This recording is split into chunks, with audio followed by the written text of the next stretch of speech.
87th Precinct podcast bonus episode. I put my hands up in the air when I did that to add extra effect and joy to the speaking of it. Like a gospel preacher. Very much. Hark indeed. I'd like to imagine that came across audibly. I would hope so. This is the bonus episode for the book Till Death, and we will start, as always, with a quick review of our editions. And I have the Penguin edition, which features the very literal cityscape.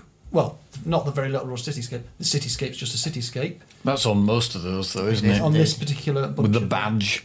The badge and a ring case with a little Black Widow spider in it, which looks symbolic, but is literal. It looks a bit like the Mastermind chair in the distance. Mastermind chair covered in cotton wool. Black Widow, I wonder what its specialist subject would be. Who knows? The novels of Ed McBain. Maybe. For listeners who the Hark perhaps podcast. didn't grow up in the period that we did, in the place that we did, Mastermind is a long-running quiz programme where a member of the public, or occasionally a celebrity, sits in a famous black chair and is asked a series of questions on a specialist subject, a series of questions by an Icelandic person. But yeah, then a series of questions on general knowledge, originally by Magnus Magnusson. And it spawned a board game which had absolutely no was that in any way connected? No connection whatsoever, other than the front cover of the board game, which had a grumpy-looking man sat down in a leather chair, flanked by a Filipino woman. And it was just... You had this little thing that you had to put coloured pegs in a certain order, and you had to guess it through elimination and a peg yes or no system. I think everyone I knew had the Mastermind board game. It came in a long rectangular box. It did. That's one weird cover.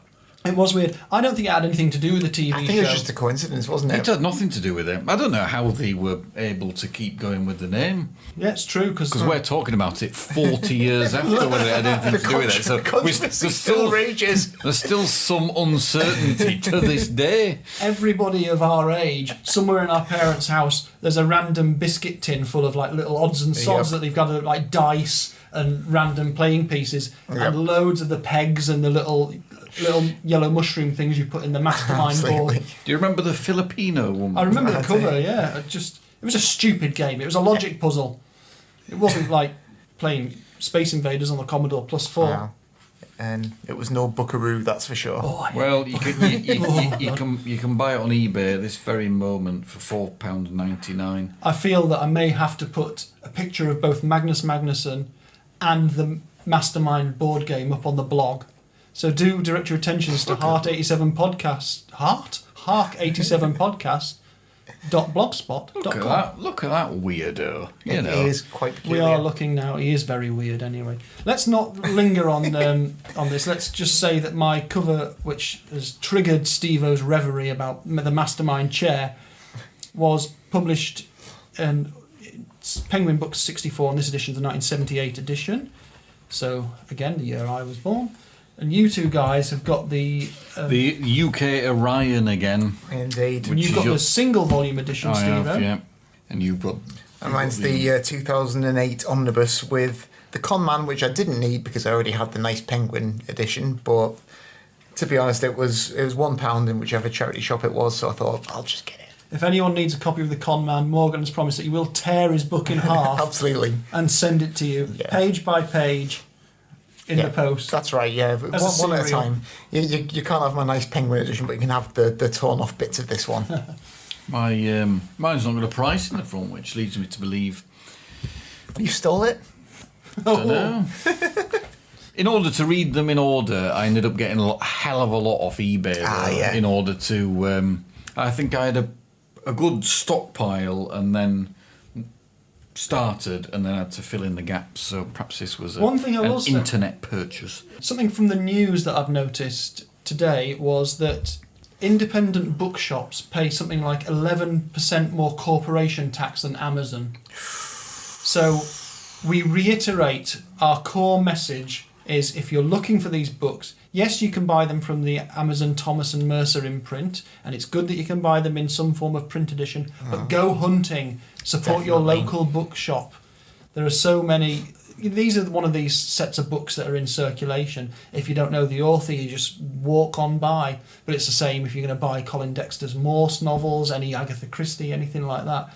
Graham Greene, Orwell, Woodhouse. Go to the independent bookshops, buy them there, because they are struggling against these tax-free giants. They are. Also, you'll get a more interesting edition of the book, which has a bit of history, as we found. Yes, indeed. And it'll just enrich your experience. I wonder what Waterstone's stock as their standard McBain. None Whatsoever.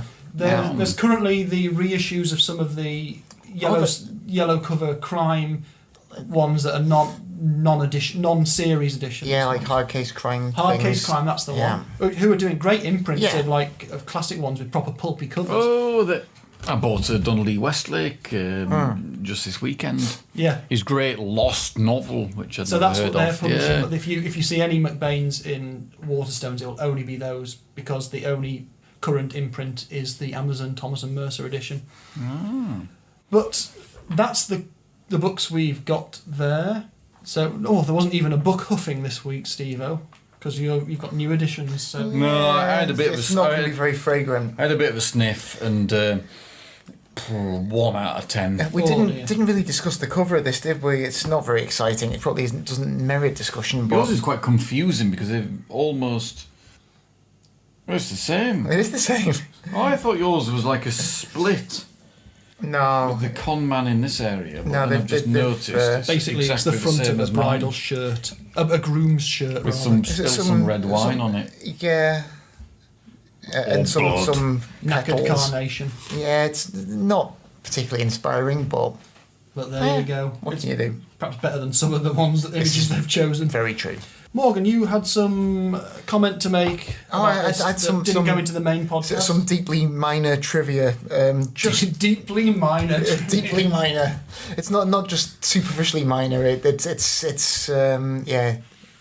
if you just start grading our trivia on its level, its depth level. Really quite terrifically minor. I just went off on a tangent when I was reading it, because I was around page 126 in my edition. The narrator's discussing the behaviour of the children at the wedding, and he's noting that here's the dance floor to run around with gay abandon, slickly waxed, perfect for sliding and spilling. But this was better than getting Captain Video's in-person autograph. I was thinking, Captain Video? Who on earth is Captain Video, I thought. Well, I'm thinking exactly the same thing now. I didn't pick up on that. I went and found out who Captain Video was. This is exciting. So Captain Video, as far as I can gather, was the very first network TV sci-fi series. So the first network TV sci-fi. I think the first regular TV sci-fi series, which ran... I'm doing this from memory because I should have made notes, which I didn't. Silly I think sausage. It ran from 1952 to 56. Okay. And then there was a Saturday morning movie spin-off, and also maybe another TV spin-off. It's an interesting one. They made thousands and thousands of episodes, but it's considered to be more or less a lost series now, because there are only a handful still in existence, which they were released on a DVD, which I don't think is still in print. And then there are maybe 2 or 3 more that you can see at some TV museum somewhere in the States. But it sounds pretty interesting. What did Captain Video? What did video mean in the 1950s then? Probably nothing to most TV audiences. So Well, the videotape didn't exist then, did it? Not used in the way we use it now, but perhaps Did the it term exist? video in terms of... I think it's probably a Greek derivation on video, isn't it? I guess so, And yes. I think towards visual rather than possibly. I suspect for the people making the show, it was just a futuristic sounding name they could give this guy. So I think he just he travelled through space, sort of. I don't know if he actually particularly had a major reason for existence. Apparently, also existed through different times without any particular explanation of why.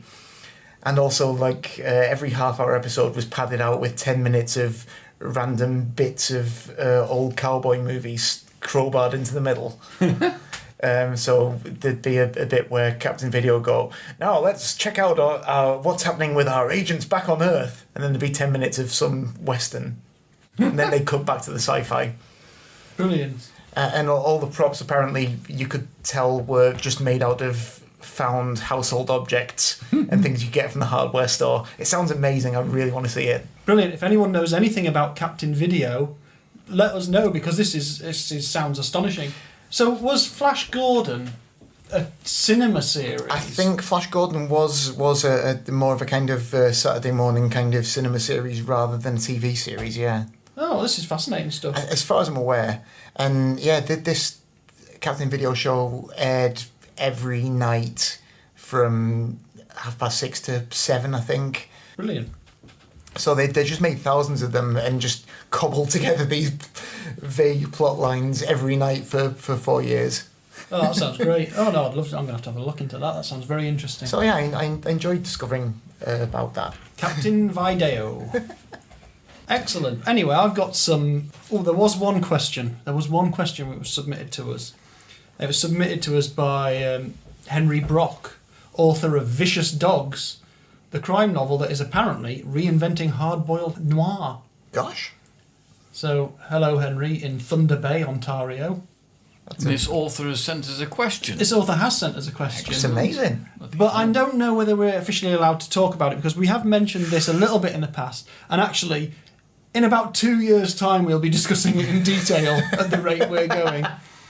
And the question was, did the book Ghosts scare you? Because he found it fabulously creepy. Hello, is that the ridiculous one where a ghost commits a crime? Well, you know, I don't want to ruin this for people. This might put people off the entire series if partway through someone just goes boo. I can't remember being scared by it, no. Do you know, it made so little impression on me that I thought I hadn't read it until I discovered it on my shelf and then glanced at it and went, oh, yeah. So, isn't it more ridiculous than scary? Well, I don't know whether coming back... I suspect my memory of it is more that it was scary, but that I didn't like it in terms of the way it sat in the sort of canon of the books themselves. But let us not overly pass judgment now, other than to say our shudder when the name Ghosts is mentioned is not necessarily because we are scared. No. And we would be interested to hear what it was about it that sort of sold it for you in those terms. But in 2021, we'll be thrashing through that very issue. It might be that when we reread it, we'll feel differently about it. We may well do. We'll be different people then. We will. As we are now from the time when we read it before. That's just the way things go. But thank you for your question, and we will, do get involved and let us know what you think. Anyway, I've got my favourite bit of research, which is a bit of broader Ed McBain stuff for you. Excellent. A couple of episodes ago, we released an episode which ended up entitled Bernard Bresslaw Stars as Poirot. I'd just like you to bear that in mind when I read out what I'm about to read out. Bernard Bresslaw to star in Poirot remake. It would be... the nephew of comedy giant Bernard Bresslaw. Yeah, he was a comedy giant. It was. It was great. Who can forget him in One of Our Dinosaurs is Missing? And then whatever that Chinese man. Whatever that Doctor Who was, where he the Ice goes, Warriors. Yeah, he was good in that. He was. Anyway, so Till Death, the book we've been discussing, was released in 1959. So, as I say, we're 58 years off when it was released. But I want to take you back to 1959. Now, I'd like to take you 27 years forward from that. Okay. I'm getting a bit time sick here. Yeah, well, you mentioned Doctor Who, so now we're flying around in time. But we've flown to basically 1986. And we've flown to the 16th of June in our Ed McBain time machine here. Time machine. It was built by some McBain's McTime McChine. The time machine. That was from that short-lived range of popular science fiction novels that were published in Scottish vernacular. Was that on before, after Supergram? It was in the middle. Supergram was like Captain Video. Captain Video! Sorry. But I'm also taking you not to New York or the fictional equivalent, I'm taking you to Shepherd's Bush in London. And I'm taking you specifically to... Pebble Mill. Oh no, that was in Birmingham. Yes, but you're getting the idea. Basically, I'm taking you to It was on Wogan. the BBC Television Centre, Television Theatre, sorry, not Television Centre, which was where Wogan was based. That was a guess. So was he on an episode of Wogan? Ed McBain appeared on an episode of Wogan. Oh my god, I can't believe they guessed that.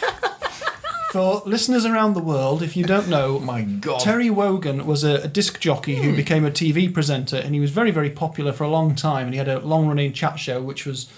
He just had some amazing guests on, didn't he? Of which, on the 16th of June, 1986, he had Ed McBain on. That's tremendous. With another writer called Michael Corder, who I don't know anything about. And, sad to say, Wogan himself didn't present that episode. Oh. No. Was it... there was that woman who used to... A newsreader. Oh, yes. Sue Lawley. Not one of those ones. Angela Rippon. No. I could give you a really convoluted clue. Go on then. I saw a lot of cars. Sorry. There was a Vauxhall and a Peugeot. And a Ford! Oh. It was Anna Ford, the newsreader. Sorry, I was trying to think of that while I was saying it and suddenly realised I couldn't think of any cars. But Anna Ford was presenting this episode with Ed McBain on, which Tremendous. is an interesting thing. But what I'd like to also do to link all this stuff together so it isn't just the ramblings of a man who's done some research and just written down whatever he found. Another guest on that episode was Kenneth Williams. Oh my God. So finally, the Ed McBain Carry On film link has been found. Kenneth Williams, star of the Carry On films for a very long time, even though he hated most of them, I think, by the end. We need to find out which novel Ed McBain wrote directly after featuring on Wogan. And which character there might be a character in there. Based on Kenneth Williams. Yeah. No, well, based on Terry Wogan. Or Anna Ford, indeed. It would have been probably Poison or Tricks or Lullaby.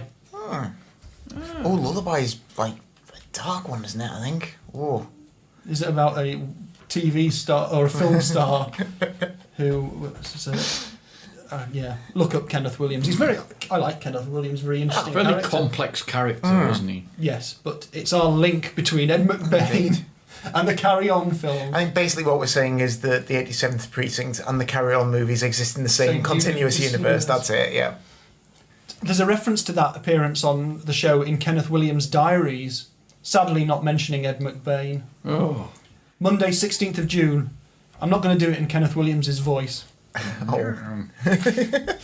He did the voice of Will-O-the-Wisp, didn't he? He did, yeah. In his diary for Monday the 16th of June, Kenneth Williams said, Wogan, hosted by Anna Ford. I was on first. Talk a lot of blether, but mentioned the book. Don't know what book he's talking about. Got away early. But no, the bloody fans were waiting in that alley. Oh, they're such a pain in the arse. Refused to sign, etc. and drove away quickly. Charming. Yeah, that's Kenneth Williams to a T. I imagine As I say, a complex character. He was a complex character. I imagine McBain hung out to meet all his fans. Did he famously go on Barbara Windsor's honeymoon? Yes, when she got married, he decided to go along. Let's not turn this into a Carry On podcast, but yes, he was a complex man. And we start now with the first film. Carry On, Sergeant. Oh, God. Which gives us a Doctor Who link because William Hartnell was a sergeant in it. I think we've mentioned that before. But one thing I would like to mention to our listeners abroad is you may know of Wogan if you know of David Icke. Because in 1991, David Icke, who was, to us, was just a guy who presented Grandstand and used to be a footballer, went on to the Terry Wogan chat show, where people normally go to have a bit of a laugh and promote their book, and announced he was the son of God and the world was run by shape-changing lizards. Yep. A belief that he maintains and has enhanced to this day. Yeah, I think you're going to see him up in Southport quite soon, actually. Excellent. He's doing a show about it. Yep. A show about it. Great show, yeah. Big musical numbers, loads of laughs. He used to wear fairly terrible tracksuits. Always renowned for his tracksuits, yeah. They were pretty noteworthy. Mm. He Almost might as be right. noteworthy. Perhaps he's going to pass life. Who knows? I believe, though, that he's fairly well known around the world for his conspiracy theories, which would please him no end. He used to play golf for Hereford United, I think. He did, but that was in the 70s, wasn't it? I think so. Before he started presenting Ransom. Yeah, not anymore. He doesn't play in golf. Yeah. No, probably a lizard in goal for Hereford United. Probably, now. yeah. Yeah, the Everywhere, world. aren't they? His new theory involves the moon being a kind of special shield that prevents us from seeing reality.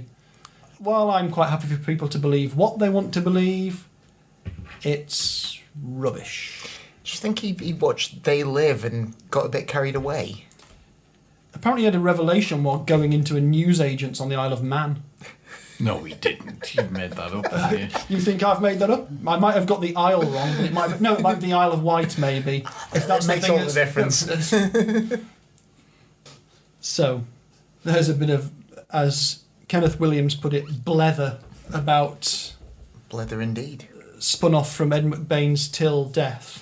So now Stevo's frantically trying to find out about I was just checking. newsagents in the Isle of No, Wight. I was just checking. He had played for Hereford United, and he had. So I was just checking. I was correct about that.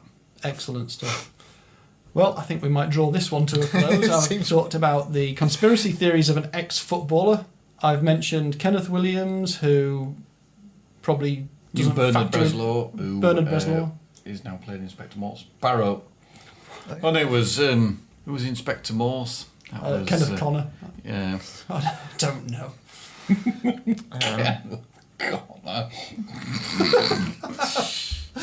Apologies, everyone, for this turning into some British ephemera again. Please keep listening. Please do. Rate us and review us nicely, please. Please. We'll be back soon with King's Ransom. Goodbye. Very well. Goodbye.